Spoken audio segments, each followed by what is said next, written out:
Je m'appelle Heather. C'est difficile à admettre, mais honnêtement, je n'ai jamais eu confiance en mon apparence. Cependant, je crois que je suis une personne sympathique. Certains diront que c'est un peu tard, mais j'ai réussi à me marier à la fin de la trentaine. Je me disais, je n'arrive pas à croire que quelqu'un comme moi puisse se marier, mais cette vie heureuse n'a pas duré longtemps. Qui aurait cru que les choses se passeraient ainsi? J'étais une femme qui n'avait jamais été populaire depuis mon enfance. Je n'étais pas particulièrement mignonne et je n'avais pas de talent particulier qui attirait l'attention. J'étais tout simplement moyenne, que ce soit à l'école ou en sport. Je n'étais tout simplement pas du genre à me démarquer. J'ai rencontré mon mari dans un certain restaurant. Il était situé un peu à l'écart du centre-ville, mais c'était un endroit discrètement prospère, une sorte de joyau caché. J'aimais ce restaurant et j'y allais souvent. C'était une entreprise familiale, gérée par un couple de personnes âgées et leur fils. J'y allais seule pour prendre un repas au moins une fois par semaine et, avec le temps, j'ai commencé à interagir avec d'autres clients réguliers. Alors que j'étais une personne timide, ce lieu m'a permis de devenir plus sociable. Pour faire simple, c'est le fils du propriétaire du restaurant, un certain Robert, qui est devenu mon futur mari. Robert et moi nous sommes peu à peu rapprochés, et un jour, il m'a demandé de sortir avec lui. Il m'a dit, « Tu es sûr de moi? Je ne suis pas si mignon que ça, tu sais. » Je n'avais jamais eu de relation amoureuse sérieuse. Je ne peux pas dire que je n'ai jamais eu d'homme dans ma vie, mais quand mes amis parlaient d'amour, je me sentais exclue. Mais Robert m'a dit, « Je te trouve mignonne quand tu souris et que tu discutes avec les autres clients du restaurant. » À cette époque, j'avais déjà 36 ans. Je me demandais toujours si une vieille dame comme moi était assez bien. Mais Robert n'a cessé de me faire des compliments. Une fois que j'ai réalisé que quelqu'un me considérait ainsi, j'ai commencé à tomber amoureuse de Robert. Alors, quand il m'a demandé d'être sa petite amie, je n'avais aucune raison de refuser. Je me suis sentie incroyablement aimée. À partir de ce moment-là, notre relation s'est engagée sur la voie du mariage. Les parents de Robert, qui étaient aussi les propriétaires du restaurant, m'ont parlé avec gentillesse. Enfin, j'ai reçu une demande en mariage. Je n'arrivais pas à croire que quelqu'un comme moi puisse se retrouver dans une situation aussi heureuse, j'avais l'impression d'être sur le point de décoller du sol. Cependant, je n'ai pas tardé à me rendre compte que ma joie n'était rien d'autre qu'un terrible malentendu. Lorsque Robert m'a demandé en mariage, j'avais déjà 38 ans. Lorsque nous nous sommes mariés, Robert, qui vivait avec ses parents, a emménagé avec moi dans un appartement en location. Au début, j'ai pensé que nous allions devoir vivre avec ses parents. J'étais un peu hésitante à ce sujet, et j'ai donc été très contente quand Robert a suggéré le contraire. Ce n'est pas que je n'aimais pas ses parents, mais après tout, ils restaient des étrangers. Cependant, Robert m'a parlé d'une chose. « Heather, je veux que tu m'aides à gérer le restaurant. » Apparemment, faire tourner le restaurant avec le personnel actuel était un véritable défi. Si ses parents étaient encore jeunes, cela aurait pu aller, mais il semble que leur force ait commencé à décliner après qu'ils aient franchi le cap des 60 ans. Ses parents semblaient reconnaissants que je rejoigne le restaurant. Mais j'avais mon propre travail, alors quand il m'a posé la question, j'étais vraiment en conflit. Je travaille dans l'administration d'un bureau. En tant que personne timide, je n'avais jamais envisagé de travailler dans le secteur des services. L'idée de travailler comme employé de restaurant me paraissait donc très difficile. Mais Robert m'a dit, « Heather, tu peux parler aux clients, comme tu l'as fait jusqu'à présent. C'est tout ce dont tu as besoin. » En l'entendant dire cela, j'ai pris ma décision. J'ai décidé de quitter mon emploi de bureau et de travailler dans le restaurant familial de Robert. Mes collègues m'ont soutenu et je me suis investie à fond dans ma nouvelle vie. En tant qu'épouse de Robert et membre du personnel de service du restaurant. Au début, j'étais très nerveuse, mais une fois que j'ai commencé, je me suis rapidement habituée, grâce aux nombreux clients habituels que Robert m'a mentionnés. Petit à petit, je suis devenue capable d'accueillir les nouveaux clients avec brio et j'ai commencé à prendre confiance en moi. Chaque jour, je me rends compte de la diversité de nos clients. Nous avons des habitués qui viennent toujours avec leurs subordonnés et commandent beaucoup de nourriture, des groupes qui viennent ici après avoir joué au golf comme une routine, et d'autres encore. Et ces clients m'acceptent, en faisant des commentaires tels que « Oh, un nouveau membre du personnel ? Vous avez embauché quelqu'un, wow wow, vous êtes la femme de Robert. C'est une surprise. Vous avez de l'allure, n'est-ce pas ? » Les parents de Robert ont même dit que c'était bien que Robert ait une si jolie femme. Robert, tu as de la chance. J'étais ravie qu'on me dise que j'étais jolie ou mignonne, même si ce n'était que de la flatterie, car je n'avais jamais reçu de tels compliments auparavant. C'est ainsi que mon travail a commencé à s'installer.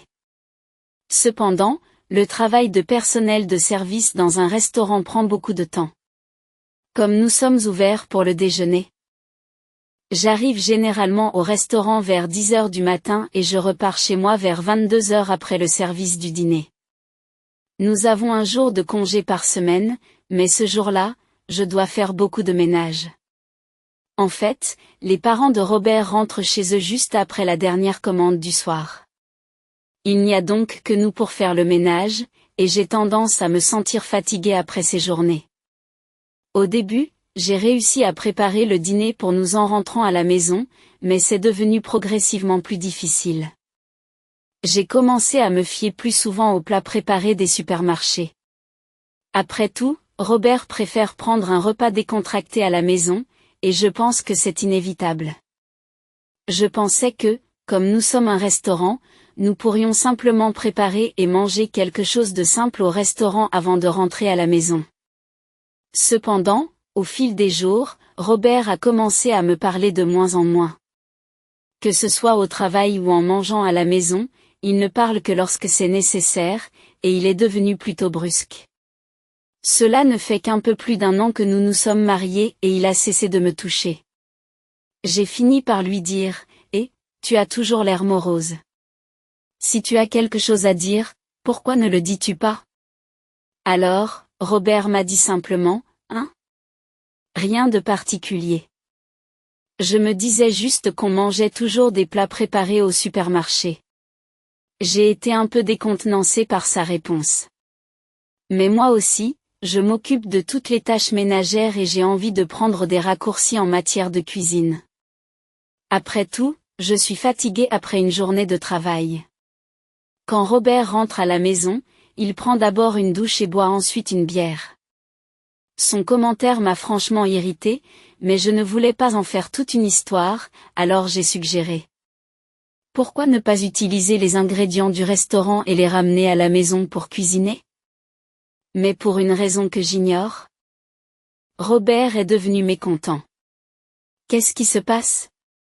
Ça veut dire que c'est moi qui vais cuisiner, puisque c'est moi qui m'occupe de la cuisine. C'est comme ça qu'il m'a répondu. Eh bien, c'est pour que nous mangions, alors je peux aussi aider. Mais même lorsque j'ai dit cela, Robert est resté silencieux et a parlé encore moins qu'avant. Je ne voulais pas commencer à me disputer pour ça, mais il y a des choses que je ne peux pas abandonner. Si je m'efforce de préparer le dîner ici, mon travail au restaurant risque d'en pâtir.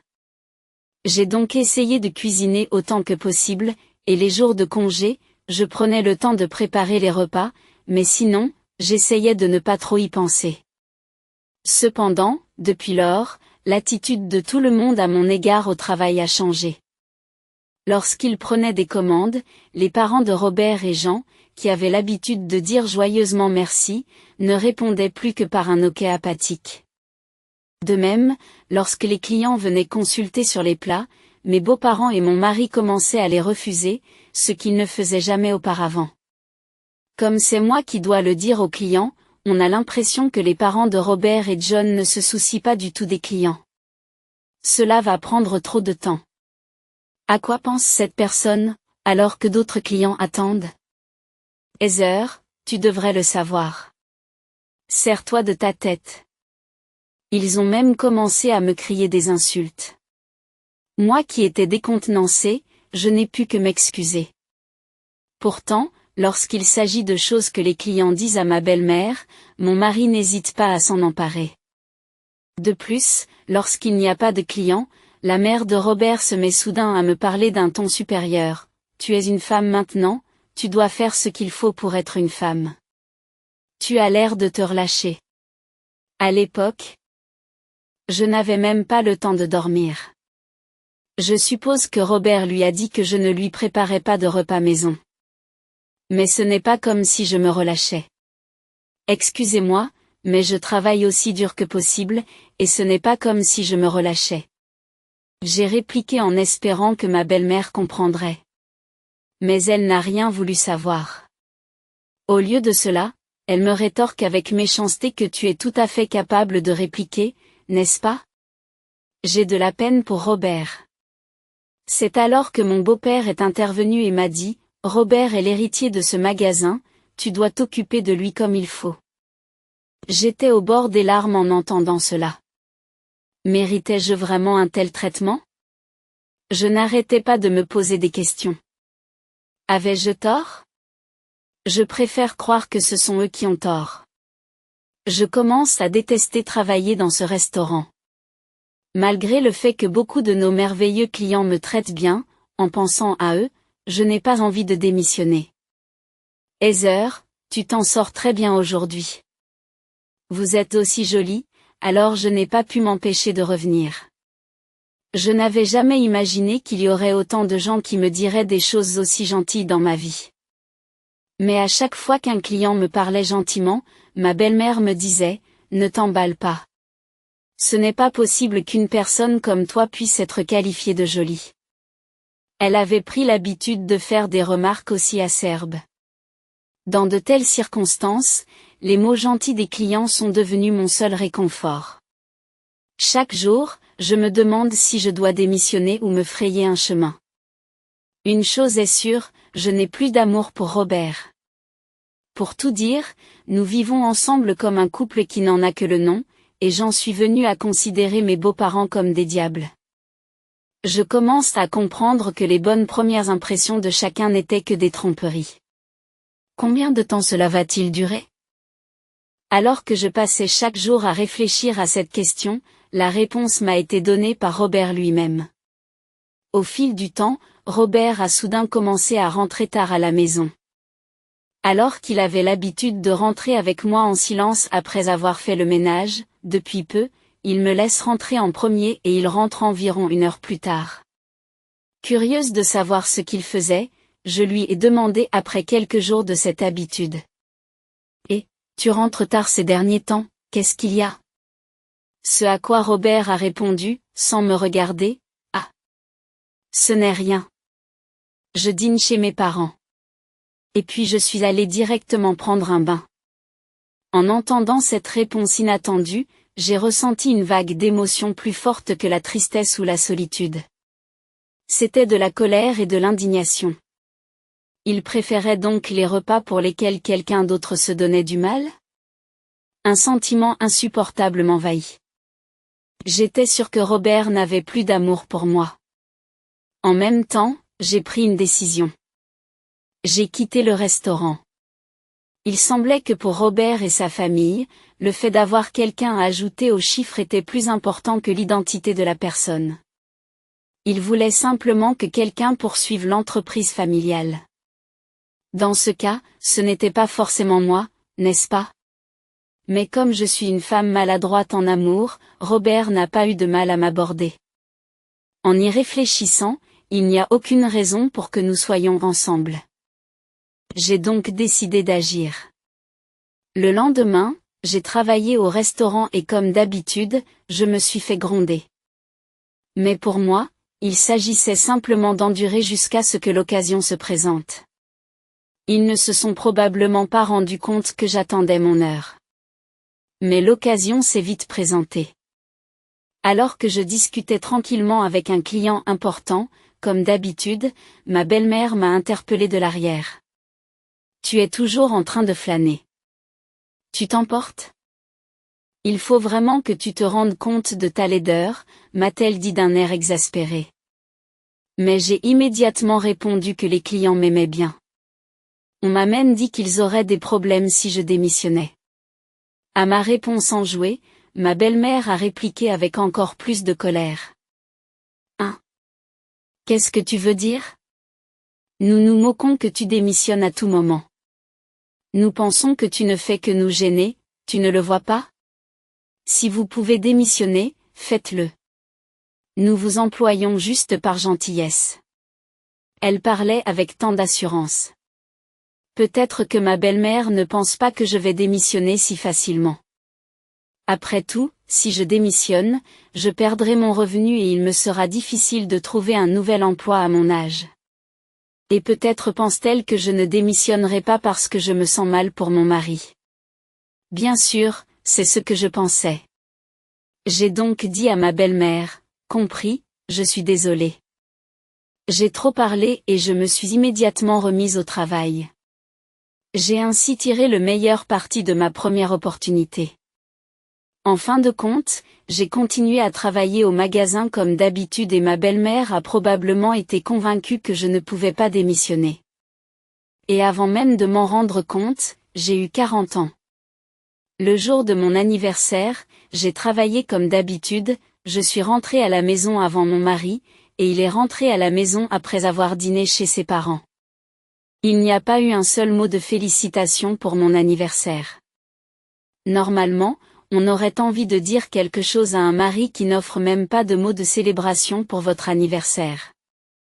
Mais ce n'est pas grave, ce n'est pas grave. Il ne me reste plus qu'à attendre que le moment vienne. C'est alors que Robert a dit quelque chose qui a complètement bouleversé mes pensées. Le jour même de mon anniversaire, il m'a annoncé, sans crier gare, que j'allais retourner vivre chez mes parents. Après tout, j'adore la cuisine de ma mère. J'ai été pour le moins déconcertée. Robert semblait n'avoir aucun état d'âme à ce sujet. Mais j'ai vite repris mon calme et je lui ai répondu, « Oh, c'est vrai ? Je comprends. » À partir du lendemain, Robert n'est vraiment plus rentré à la maison.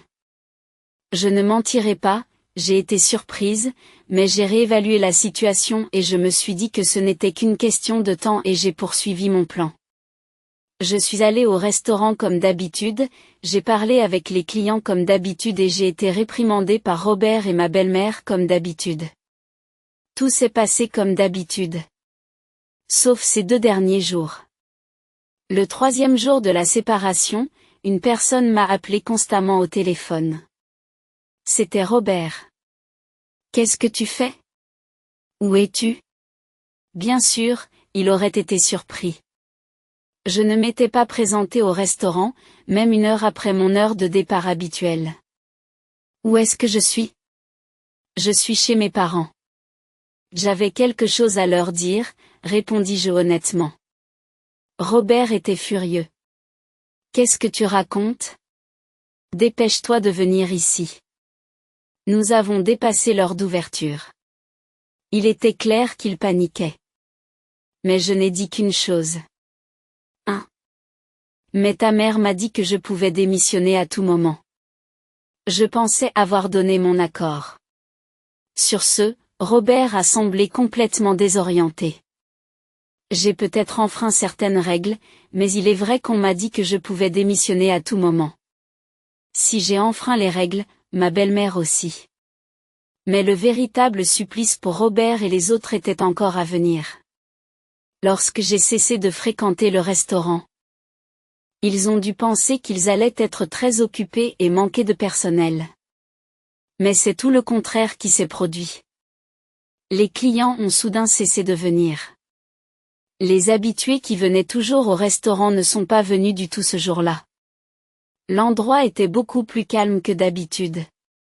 Ils ont dû trouver cela étrange, car l'endroit était calme aussi bien au déjeuner qu'au dîner.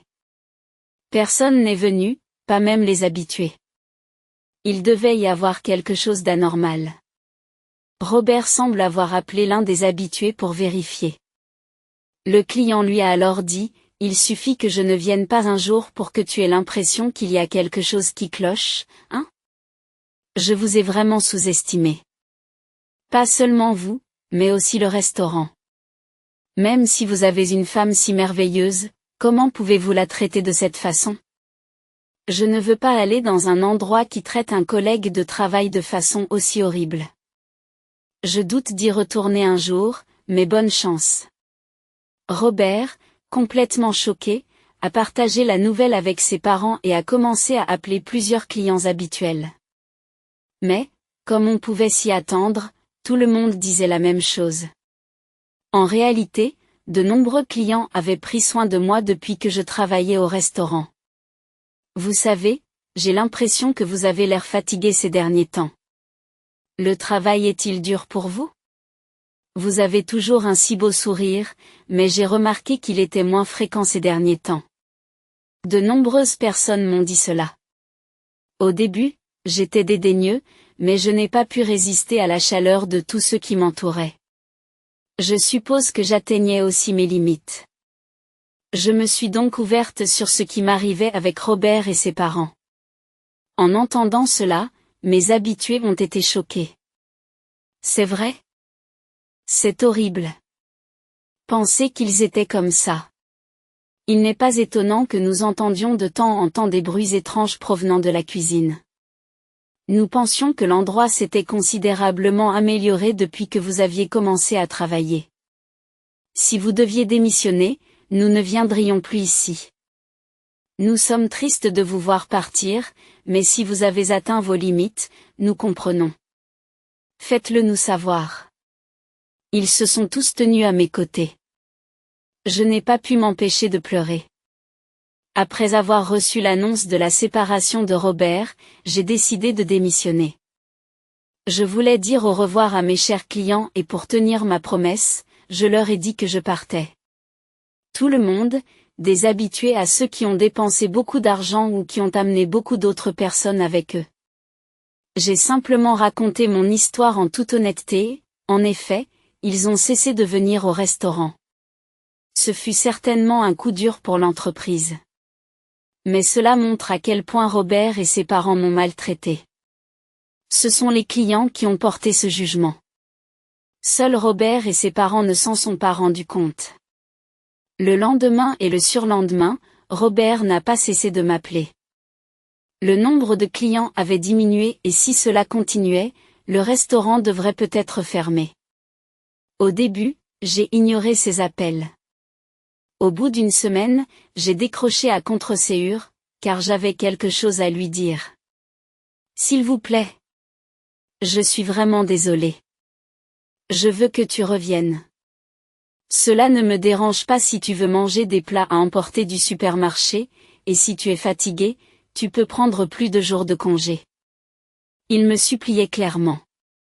Cependant, je n'avais pas l'intention de retourner chez Robert. Mais j'avais une affaire à régler, alors je suis allée au restaurant pendant la pause de midi. Ses parents étaient là aussi, me suppliant de revenir. Heather, tu peux revenir. Tu vois. Nous sommes vieux. Robert m'a aussi dit que tu étais revenu. C'est très bien. Je ne suis pas revenu. Je suis juste venu te donner ça. Prends soin de toi, lui dis-je en lui tendant la carte de visite de mon avocat spécialisé dans les divorces. Et, attendez. Divorce. Qu'est-ce que tu veux dire par là? La panique de Robert était comme s'il avait vu quelque chose au-delà de ce monde. Mais je n'avais pas l'énergie émotionnelle nécessaire pour répondre correctement à sa question. Voilà ce que je veux dire. Si tu refuses de l'accepter, tu peux préparer un avocat ou ce qu'il faut. Sur ce, j'ai quitté le restaurant. Je ne sais pas s'il a entendu mes derniers mots, mais le divorce a été prononcé rapidement et j'ai été heureusement libérée de l'emprise oppressante de Robert et de ses parents. Depuis lors, tout ce qui se dit sur le restaurant de Robert n'est que mauvaise rumeur. En fait, après quelques mois, les rumeurs elles-mêmes ont disparu. On entendait parler de factures impayées aux fournisseurs et aux propriétaires. Les gens qui ont aperçu Robert et ses parents ont dit qu'ils avaient l'air décharnés, comme s'ils avaient mangé quelque chose de mauvais. Eh bien, ils n'ont jamais pris la peine de comprendre ce que je ressentais. En retour, je suppose que les gens ne voulaient plus les comprendre. D'autre part, j'ai commencé à vivre dans un nouvel appartement. Je suis redevenu célibataire à cet âge, mais j'ai la capacité de communiquer avec diverses personnes, donc je devrais m'en sortir. Pour l'instant, je suis pleine d'optimisme et prête à profiter de ma nouvelle vie.